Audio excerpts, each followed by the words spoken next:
እንግዲህ ነግሬያቸዋለሁ። ክርስትና የጀመረ ብቻ ሳይሆን የጸና ሰው የሚጨርሱ። ለዚህ ነው ኢየሱስ የሚጸና እርሱ ይድናል ያለው። እስከ መጨረሻ የሚጸና እርሱ ይድናል ያለው። ዛሬ ስለ ጽኑ አገልጋይ ነው የማወራችሁ። ያ ጽኑ አገልጋይ እሱ የናዝሬቱ ኢየሱስ፣ እሱ ነው የምንማረው። አራቱ ወንጌላት ስንመለከት አንደኛው የማቴዎስ ወንጌል ነው። የማቴዎስ ወንጌል አንበሳ የሆነው ክርስቶስ ነው የሚናገረን። የይሁዳ አንበሳ እርሱ ንጉሳችን ነው ይላል። ማቴዎስ ላይ መንፈስ ቅዱስ እርሱ ንጉስ ነው፣ የሚመጣው ንጉስ ነው፣ የሚገዛው ንጉስ ነው። ዋናው ሀሳቡ መንፈስ ቅዱስ ማቴዎስ ወንጌል ላይ እርሱ ክርስቶስ የአይሁድ ንጉስ ብቻ ሳይሆን የዓለም ሁሉ ንጉስ፣ እግዚአብሔር የሾመው ንጉስ። ለዚህ ነው መጽሐፍ ሲናገር እኔ ግን በተቀደሰ ተራራ ላይ ንጉሴን ሾምኩኝ የሚል ያ የተሾመው ንጉስ ኢየሱስ ክርስቶስ እንደሆነ ነው ማቴዎስ የሚናገረው። ራእይ ላይ ሕዝቅኤል ያየውን አራቱን የኪሩቦችን ፊት ያመጣና መንፈስ ቅዱስ እዚህ አዲስ ኪዳን ላይ አካል ያደርገዋል። ያ ንጉሳችን ነው ይላል ማቴዎስ። ቀጥሎ ደግሞ ሉቃስ እርሱ የሰው ልጅ ነው። ከአዳም እንደውም ይቆጥርና እስከ አዳም ድረስ ይወስዷል። ከዛ ቀጥሎ ደግሞ የዳዊትን አረግ ይሰጠዋል። ለዚህ ሉቃስ ላይ ሲናገር የአባቱን የዳዊትን ዙፋን እግዚአብሔር ይሰጠዋል የሚለው እርሱ ከዳዊት ዘር የሆነ። ለዚህ ነው ጳውሎስ ሲናገር በስጋ የተገለጠ ለአሕዛብ የተሰበከ ለመላእክት የታየ ደግሞ ከዳዊት ዘር የሆነውን ክርስቶስን ነው፣ እሱ ነው የኔ ወንጌል የሚል። ቀጥሎ ደግሞ ዮሐንስ ወንጌል ከፍ ብሎ እየበረረ ልክ ንስር ያየው ንስር ማለት ነው። ሕዝቅኤል ንስርን አይቷል። ያ ንስር ይመጣና ደግሞ ዮሐንስ ወንጌል ይሆን። ዮሐንስ ወንጌል ስለ መለኮትነቱ ነው የሚናገረው። ዮሐንስ ወንጌልና ቆላስይስ መልእክት ተመሳሳይ ጭብጥ አላቸው። እሱ ክርስቶስ አምላክ እንደሆነ የመለኮት ሙላት እንደሆነ ቆላስይስ ላይ ሐዋርያው ጳውሎስ ይናገራል። ቀጥሎ ደግሞ ማርቆስ ዋና ዘገባው ሰማያዊ ሰራተኛ የሆነውን ክርስቶስን ነው የሚያሳይ። ብዙ ሰዎች ፈጣን ጻፊ ይመስላቸዋል እና በጣም ፈጣን ስለሆነ ወጣት ስለሆነ ቶሎ የሚጽፍ ይመስላቸዋል። አይደለም። ዋና ፎከሱ መንፈስ ቅዱስ እዛ ላይ ጭብጡ እርሱ ክርስቶስ ሰማያዊ ሰራተኛ ሄደ፣ ፈወሰ፣ ሄደ እንትን አደረገ፣ ሄደ እንትን አደረገ። ይሄ ሁሉ የሚሰራው ሰማያዊ ሰራተኛ የሆነው ክርስቶስ ነው። ስለዚህ ይሄኛው የማርቆስ ወንጌል ዘገባ እዛ ላይ ኪሩቦቹ ፊት ላይ ሲያይ የበሬ ፊት የሚለው ለዚህ ነው። የበሬ አገልጋይ ነው። ለዚህ ነው ሐዋርያ ጳውሎስ ሲመጣና የሚያበረየውን በሬ አፉን አትሰር ተብሏል። የሚያበረየው በሬ እኮ ስለ በሬ አይደለም፣ ስለኛ ነው የሚናገረው፣ ስለ አገልጋዮች ነው የሚናገረው። ስለዚህ በሬ አገልጋይነት በጣም ሮጦ ከጨረሱ አገልጋዮች መካከል በፍጹም ይህንን ቀደም ያወጣሁላችሁን ቃል ማለት የቻለ ማንም ነው። ቢያንስ ሐዋርያ ጳውሎስ ነው። እሱ እንደዚህ ያለ እኔ ሩጫዬን ጨርሻለሁ ያለው ሐዋርያ ጳውሎስ። ከዛ ውጪ በድፍረት እኔ እግዚአብሔር የሰጠኝን በምድር ላይ ፈጽሜያለሁ ብሎ ማውራት የሚችል ሰው የእግዚአብሔርን ስራ ፎከሱ አድርጎ ከ12 ዓመቱ ጀምሮ ከተወለደበት ሕፃንነቱ ጀምሮ ሀሳብ ሳይለውጥ በሀሳቡ ጸንቶ የቆመው እሱ የናዝሬቱ ኢየሱስ ነው። ይኸውላችሁ 12 ዓመቱ ላይ ሄዳችሁ ኢየሱስን ስትጠይቁት በአባቴ ቤት ውስጥ መሆን አይገባኝም ወይ ነው የሚለው። አባቴ ቤት ውስጥ መሆን አይገባኝም የሚለው ጆን ኔልሰን ደርቢ የሚባል ትርጓሜ ያለ አንድ የእግዚአብሔር ሰው የጻፈው መጽሐፍ ቅዱስ የተረጎመ አንድ ትርጉም አለና እሱን ሳየው ምን እንደሚል ታውቃላችሁ? በአባቴ ቢዝነስ ውስጥ መሆን አይገባኝም ወይ እያለ ነው። in my father business ነው የሚለው እዛ ጋር። ኢየሱስ እያለ የነበረው ማርያም መታ ና ገባ ወደ ቤቱ ስትለው 12 ዓመቱ ላይ የኢየሱስ ቋንቋ በአባቴ ስራ ውስጥ መሆን አይገባኝም ወይ? 30 ዓመቱ ላይ ጴጥሮስ መጥቶ አይሆንብህ ሲለው አንተ የሰውን እንጂ አምላክን አታስብም፣ አንተ ሰይጣን ወደ ኋላ ሂድ ነው የሚለው ኢየሱስ የማይቀያየር አብ የሰጠውን ከሕፃንነቱ ጀምሮ ፎከስ እያደረገ የኖረ እሱ ሰማያዊ አገልጋይ። ለምሳሌ አንደኛ ክፍል ስትጠየቅ ምን መሆን ትፈልጋለህ ስትባል ኢንጂነር ትላለህ፣ ሁለተኛ ክፍል ላይ ፓይለት ትላለህ፣ ሶስተኛ ክላስ ሞዴል ትላለህ፣ ቀጥሎ የሆነ ወታደር ትላለህ፣ ትቀያይረዋል። ኢየሱስ አንድም ቀን ሀሳብ ቀይሮ አያውቅም። ያውቋል በምድር ላይ ሞቶ ተነስቶ የአባቱን ፍቃድ ፈጽሞ መሄድ ነው ኢየሱስ። ለዚህ ነው ምግብ አመጡና ሊሰጡ ሲል ዮሐንስ ወንጌል ላይ እኔ እኮ የምበላው መብል አለ አላቸው። ምንድን ነው ሲሉ የአባቴን ፍቃድ ማድረግ የላከኝን ፍቃድ ማድረግ ለእኔ መብል አይደል? ምግብ የሚረሳ ሰው የለም ባይተው። ለዚህ ነው ኢየሱስ እንደዚህ ያለ ይሄንን መብል የጌታ እራት ስትቆርሱ ሁሉ ጊዜ አስታውሱኝ ብሎ ነው የሰጠው። ሰው ምግቡን ሊረሳ አይችልም ባይተው አይደለም ወይ? በየደቂቃው ታስታውሰዋለህ። ወደ ኢየሱስ ላይክ ሲስ የአባቱን ፍቃድ አንድም ቀን ረስቶት አያውቅም። አየህ ልብሳ ብትል ወደ ያስታውሳል። እየጮኸ ያስታውሳል፣ ሌሊት ያስታውሳል። እስቲ ሳልበላ ልተኛ ብትል ልትተኛ አትችልም። ልክ እንደዚህ ኢየሱስ የአባቱን ፍቃድ ሳያደርግ ሊተኛ እስከማይችል ድረስ ለአባቱ ፍቃድ የተሰጠ ነበር። ስለዚህ ነው ከኔ ተማሩ አይደል ያለው። እኔ በልቤ የዋህና ትሁት ነኝ፣ ከኔ ተማሩ። በሌላ አነጋገር እንዴት መጽናት እንዳለብን የምትማረው ከናዝሬቱ ኢየሱስ ብቻ። ገብቷችኋል ወይ የማወራው ነገር? ለምሳሌ ዳዊት ጋር ስትመጣ ዳዊት በእግዚአብሔር ቸርነት የሆነ የእግዚአብሔርን ሐሳብ አገልግሎ አልፎ ይሆናል።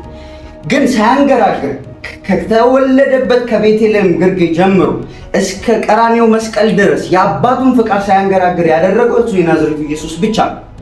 አብርሃም በእግዚአብሔር ቸርነት የሆነ ቀን እግዚአብሔር የሚወደውን ስራ ሰርቶ ይሆናል። ግን ሳያንገራግር ከጀመረበት እስከ መጨረሻው ድረስ ወደ ቀኝም ወደ ግራም ሳይል የሮጠው እሱ የናዝሬቱ ኢየሱስ። ለዚህ ነው የመረጥኩት ባሪያዬ ምርጥ የሚለው ኢሳይያስ ላይ ሲናገር መንፈሴ ያርፍበታል ካለ በኋላ እንደውም ሌላ ስለ ባህሪያቶቹ ሲናገሩ ድምፁ በአደባባይ አይሰማም፣ ስለ ጭምተኝነቱ ይናገራል። የእግዚአብሔርን የመፍራት መንፈስ ያርፍበታል። አየህ፣ የእግዚአብሔር ባሪያ ነበር። የአባቱን ፍቃድ ፈጽሞ አልፎ ይላችሁ። ብዙ ሰዎች ይጀምራሉ፣ ነግሬያቸዋለሁ። አገልግሎት ህይወት የሆነ ቀን የምንሟሟቅበት አይደለም፣ የሆነ ቀን የምናጨበጭብበት አይደለም። ትንቢት መተንበይ ቢሆን እየተነበይክ ወደ እግዚአብሔር እንድታመጣ ነው እግዚአብሔር ትንቢት ይሰጣል። ማስተማር ቢሆን እያስተማርክ ትውልድን ወደ እግዚአብሔር እንድትመራ ነው እግዚአብሔር የሚሰጥ። አንድ ቀን አለ ይኸውላችሁ፣ ኢየሱስ ነግሬያችኋለሁ፣ ራእይ ላይ ሲገለጥ ያው አዳኝ ነው፣ ግን ፈራጅ ሆኖ ነው የተገለጠው። ብዙ ሰው ኢየሱስን የሚስለው አይኑ በጣም አላ የፍቅር አይን ቁጭ ብሎ እያለ ማሙሽ እየመጣልኝ ደግሞ እያለ ከሚያባብልክ ብቻ አይደለም። አይኖቹ እንደ ሰዓት ነበልባል የሆኑ እግሮቹ እንደ ጋለ ናስ የሆኑ ከዛ ድምፁ እንደ ብዙዎች ውሃ ድምፅ የሆነ ይልና ራሱን ያስታውቃል። ራእይ ላይ ኢየሱስ ሲገለጥ ያው አዳኝ ነው። ያው ለዚህ እኮ ነው በደም ከነገድ ሁሉ ከቋንቋ ሁሉ ሰዎችን ዋጅተሃል፣ አምላካችንን መንግስትና ካህናት እንዲሆኑ አድርጋችኋል የሚለው ያው ኢየሱስ አዳኝ እዚህ ጋር ደግሞ ይፈርዳል። ሲፈርድ ቀጥሎ መጀመሪያ ፍርዱ የሚጀምረው ከቤተ ክርስቲያን ይመጣና ሰባቱ ቤተ ክርስቲያንን ያያቸዋል። በሰባቱ መቅረዝ መካከል የሚመላለሰው ይሏል። አየህ፣ መቅረዙ ተቆጣጣሪ አለ። ለዚህ ይመጣና ቼክ ያደርጋል። አየና ኤፌሶን ጋር መጣ። ሰርተሻል፣ እንደዚህ አያት ተነተነላትና የነበረውን የቀደመው ፍቅርን ትተሃል፣ ከየት እንደወደድክ ሐስብ፣ ያለዛ ፈጥኜ እመጣብሃለሁ። ከዛስ መቅረዙን ከስፍራ ወስደዋል። ፍርዱ ነው። ይኸውላችሁ ኢየሱስ ቀልድ አያውቅም። በስራ ላይ በወንጌል ጉዳይ ቀልድ አያውቅም። አሁን እናንተ ቀልድ በሌለበት ስራ ውስጥ ገብታችኋል። ቀልድ የለም። አንድ ቀን ስትፈልግ የምታገለግለው ሲያምክ የምትተኛ አይደለም። ሐዋርያ ጳውሎስ በድንጋይ እየተመታ እንደሚል ታውቃለህ። እለት እለት የሚከብድብኝ አብያተ ክርስቲያናት ጉዳይ ነው። ኧረ አንተ ሰውዬ የራስህ ጉዳይ አሳስብክም እንዴ ስትለው ወንጌልን ባልሰብክ እኮ ወዮልኝ። አየህ፣ የተቀበልከው እንትን አይደለም፣ ቮለንተሪ ስራ አይደለም፣ በበጎ ፈቃደኝነት የሚሰራ ሳይሆን ከእግዚአብሔር የተቀበልከው አደራ ነው። ቀልድ አይደለም። የሆነ ቀን በእግዚአብሔር ፊት ለፊት እያንዳንዳችን ቀርበን ስለተሰጠን ነገር የምንጠይቅበት ጊዜ አለ። ለዚህ ነው ማንም ከእናንተ መካከል አስተማሪ ለመሆን እንዳይወድ ለምን የባሰውን ፍርድ እንቀበላለን ይላል ሐዋርያው። ኃላፊነት ነው አገልግሎት። ደስ ሲልክ የምትጫወትበት ኳስ ሜዳ አይደለም። ሲሞቅ ቀርታት ምናምን ብለህ አገልግሎት ሲያምርክ ብቻ የምትመጣበት አይደለም። እያዘንክ ታገለግላለህ። ነግሬያቸዋለሁ። ከእናንተ በፊት ጌታን የሚሉ የሚቀጣጠሉ አይናቸው ብርግድግድ ያለው ሲሄዱ ራሱ ይታየኛል እያሉ የሚሄዱ ነበሩ አሉ፣ ወደፊትም ይኖራሉ። እናንተን የሚለያችሁ የጌታን ሀሳብ በዘመናችሁ ጸንታችሁ ስታገለግሉ እንዳይመስላችሁ። ከኔ በፊት ነበር ጌታዬ በጣም የሚል አሁንም አለ፣ ወደፊትም ይኖራል። የኔም መለየት ያለበት ጸንቼ ዛሬ ያለኝን አቆይቼ ነገም ሳገለግልበት ጨምር። ብዙ ቮለንተሪ ይመስላል። የማትመጠን ከሆነ እዛ ቦታ ላይ የተቀመጥክበትን የሰራውን እያንዳንዱ ነገር ትጠይቃለህ። በህልሜ ቡራዩ አካባቢ ነውና ቡራዩ አካባቢ ቆፍሬ ሰው ስቀብር አየሁ። እንዴ ጠዋት ተነሳሁ፣ ኧረ ጌታ ሆይ ምንድነው የትኛውን ሰው ነው የገደልኩ ስል ለካ የሆነ ልጅ አልፌያለሁ። ልጁ በጣም ሻነው። አይንማ እግዚአብሔር አንተ ራሱ አገኘው ብዬ አልፌልሃል። መጽሐፍ ሲናገር ኃጢአተኛን ባታስጠነቅቁ ደሙን ከእጅ ይፈልጋሉ የሚል ቃል። ባታስጠነቅቁ መመለስ አለመመለስ ያንተ ጉዳይ አይደለም፣ የሱ ጉዳይ። የማስጠንቀቅ ያንተ ኃላፊነት ስራ ነው። ሲሪየስ ቢዝ አለቃ አለው። ስትፈልግ 7 ሰዓት የምትገባበት አይደል። ለምሳሌ እንዴት ልበላችሁ፣ መዳበሪያ ይዛችሁ መዳበሪያ ተሸክማችሁ ብዙ ዕቃ ከታችሁበት መዳበሪያው እንደዚህ ተሸክመክ ካልተቋጠረ እያፈሰስክ ነው የምትሄደው። ይኸውልህ ጽናት ከሌለ እየጣልክ ነው የምትመጣው። ትናንት የነበረን ትጋት ታጣለህ፣ ጸሎትን ታጣለህ፣ ብዙ ነገር ታጥና የሆነ ጊዜ ነበረኝ እኮ ትላለህ። እኛ እኮ ስንጸልይ ድሮ አስታውሳለሁ እኮ ተራራ ስንሄድ አስታውሳለሁ እኮ ትላለህ። ጽናት ሁል ጊዜ የሚያስፈልጋችሁ ባህሪ። ለምሳሌ ደሞዝ ስትቀበሉ የምትቀበሉት ስራ ገብታችሁ በአንደኛው ቀን ነው፣ በሁለተኛ ቀን 30 ቀን መቁጠር አለ። ጸሎትን የጸና ሰው ነው ከእግዚአብሔር የሆነ ነገር የሚቀበል እና አሁን ለምሳሌ አይታል ጸሎት ራሱ ጽናት ያስፈልጋል። ለምሳሌ ብዙ አሁን ዱርዬዎችን አይታል በር ያንኳኳሉ የሰፈር ህፃናት። ከዛ ልክ ስትከፍት የለም ዱርዬ ነው።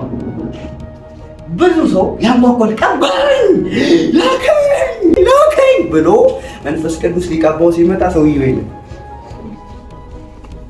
ሊጠቀምበት ሲመጣ እሱ ተስፋ ቆርጦ ሌላ ፕላን ቢውን ጀምሯል።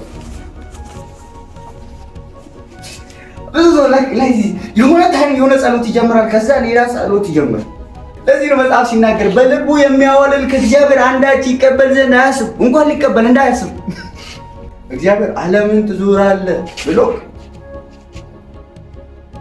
የሚደርሱብን መከራዎች ላይሆን ይችላል። ከዛ ላይ ማሳስቡ ተሳስቼ ነው ትቀይራለህ። ያለ ጽናት ከእግዚአብሔር አንዳች መቀበል አይቻልም። አገልግሎት ጀመረ፣ ጸሎት ጀመረ፣ ለጌታ መለየት ጀመረ፣ ሁሉ ነገር ባንድ አይመጣም። ጌታ ያስጠብቃል።